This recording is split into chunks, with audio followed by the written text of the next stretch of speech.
தந்தைக்கு சமமாகுவதற்கு பின்பற்ற வேண்டிய பிரம்மா பாபாவின் 18 காலடிகள். பிரம்மா பாபா எடுத்து வைத்த 3வது அடி. லௌகீகத்தில் அலௌகீகத்தின் அனுபவம். எப்படி பிரம்மா பாபா எந்த கர்மம் செய்தாலும் தமது ஃபரிஷ்தா சொரூபத்தில் நிலைத்திருந்தார். லௌகீகத்தை அலௌகீகமாக மாற்றினார். கர்மத்திலும் சம்ஸ்காரத்திலும் எந்த லௌகீக தன்மையும் தெரியவில்லை. யோசிப்பது, பேசுவது மற்றும் செய்வது 3ஐயும் சமமாக்கினார். அதுபோல் தந்தையை பின்பற்றுங்கள். ஒவ்வொரு லௌகீக விஷயத்தையும் பார்த்து கொண்டே, கேட்டுக்கொண்டே அல்லது பேசிக்கொண்டே அனைத்தையும் அலௌகீகமாக மாற்றி பாப் சமான் ஆகுங்கள். ஓம் சாந்தி. நாலாபுறங்களிலும் இருக்கின்ற பாப் தாதாவின் அனைத்து விசேஷ திருப்தி மணிகளுக்கு பாப் தாதாவின் விசேஷ அன்பு நினைவுகள்.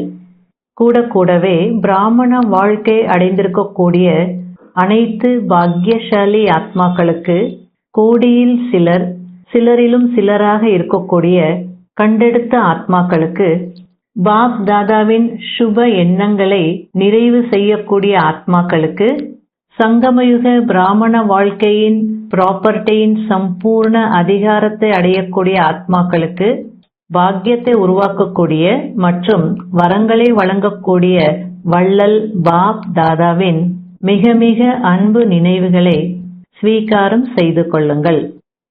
வரதானம். புத்தி என்ற கால்கள் மூலம் இந்த 5 தத்துவங்களின் கவர்ச்சியிலிருந்து விடுபட்டு இருக்கக்கூடிய ஃபரிஷ்தா ஸ்வரூபம் ஆகுங்கள். ஃபரிஷ்தாக்களுக்கு எப்போதும் பிரகாசமான உடலை காட்டியிருக்கிறார்கள். ஒளி உடல் இருக்கக்கூடியவர்கள் இந்த தேகத்தின் நினைவில் இருந்தும் விடுபட்டு இருப்பார்கள். அவர்களின் புத்தி என்ற கால் இந்த 5 தத்துவங்களின் கவர்ச்சியிலிருந்து உயரத்தில், அதாவது அப்பாற்பட்ட நிலையில் இருக்கும். அப்படிப்பட்ட ஃபரிஷ்தாக்களை எந்த மாயாவோ அல்லது மாயாவியோ தொட முடியாது. ஆனால் எப்போது நீங்கள் யாருக்கும் அடிமை ஆகாமல் இருப்பீர்களோ அப்போதுதான் இது நடக்கும்.